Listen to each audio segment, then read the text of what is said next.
Presidente, forse eravate la provincia più lontana dal centro dell'impero, siete partiti questa mattina prestissimo, 3 pullman da Belluno, per venire a fare parte di questa manifestazione incredibile, tantissima gente in piazza.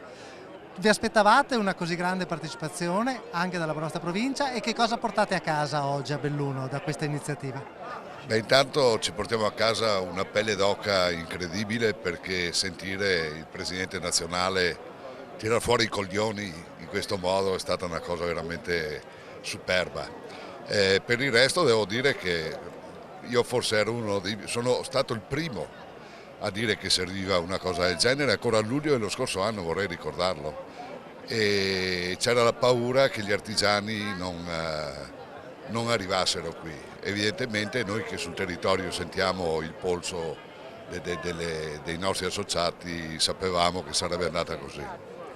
Le imprese artigiane, le piccole imprese scendono raramente in piazza e di solito quando scendono fanno delle manifestazioni imponenti e ottengono dei risultati.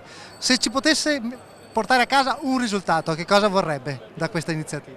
Ma io direi che, come ha detto Merletti, Renzi, secondo me con questa manifestazione proprio il giorno di inizio delle consultazioni deve stare molto ma molto attento. Ha ragione Merletti, perché noi pensavamo di parlare oggi pomeriggio con Letta, parleremo forse fra qualche giorno con Renzi, con la prova dei fatti già avvenuti. Con una piazza del genere non possono tener conto di quello che c'è stato.